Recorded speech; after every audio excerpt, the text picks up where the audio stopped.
So if you want to change the world, start off by making your bed.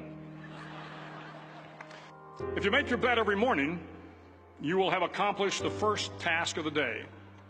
It will give you a small sense of pride, and it will encourage you to do another task, and another, and another. And by the end of the day, that one task completed will have turned into many tasks completed. Making your bed will also reinforce the fact that the little things in life matter. If you can't do the little things right, you'll never be able to do the big things right.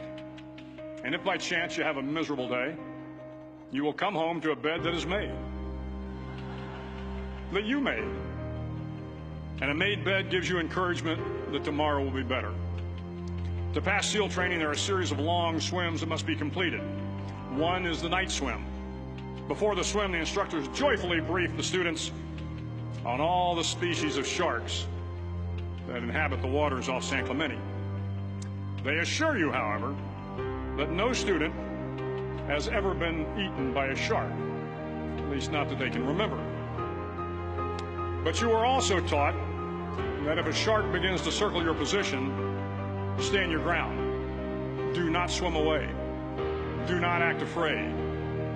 And if the shark, hungry for a midnight snack, darts towards you, then summons up all your strength and punch him in the snout, and he will turn and swim away. There are a lot of sharks in the world. If you hope to complete the swim, you will have to deal with them. So if you want to change the world, don't back down from the sharks. Over a few weeks of difficult training, my SEAL class, which started with 150 men, was down to just 42. There were now 6 boat crews of 7 men each. I was in the boat with the tall guys, but the best boat crew we had was made up of the little guys, the Munchkin crew, we called them. No one was over 5'5". The Munchkin boat crew had 1 American Indian, 1 African American, 1 Polish American, 1 Greek American, 1 Italian American, and 2 tough kids from the Midwest. They out-paddled, outran, and out-swam all the other boat crews. The big men in the other boat crews would always make good-natured fun of the tiny little flippers the Munchkins put on their tiny little feet prior to every swim. But somehow these little guys from every corner of the nation and the world always had the last laugh, swimming faster than everyone and reaching the shore long before the rest of us. SEAL training was a great equalizer. Nothing mattered but your will to succeed, not your color, not your ethnic background, not your education, not your social status. If you want to change the world, measure a person by the size of their heart, not by the size of their flippers.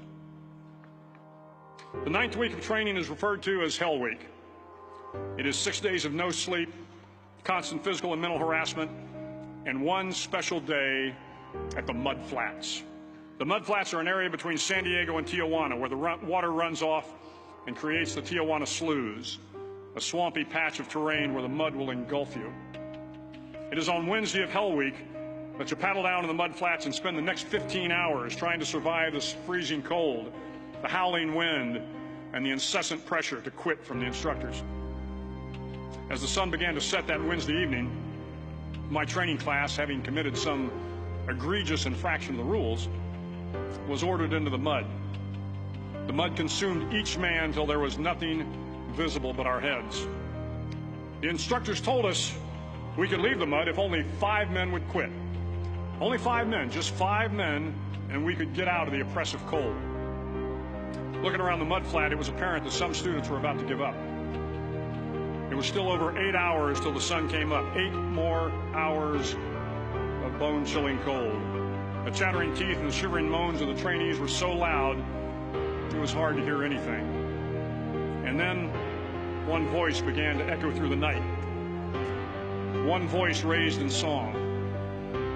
The song was terribly out of tune, but sung with great enthusiasm. One voice became 2, and 2 became 3, and before long, everyone in the class was singing. The instructors threatened us with more time in the mud if we kept up the singing, but the singing persisted, and somehow the mud seemed a little warmer, and the wind a little tamer, and the dawn not so far away. If I have learned anything in my time traveling the world, it is the power of hope. The power of one person, a Washington, a Lincoln, King, Mandela, and even a young girl from Pakistan, Malala. One person can change the world by giving people hope. So if you want to change the world, start each day with a task completed. Find someone to help you through life. Respect everyone. Know that life is not fair and that you will fail often.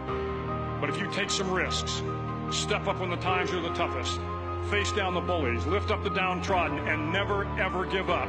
If you do these things, the next generation and the generations that follow will live in a world far better than the one we have today.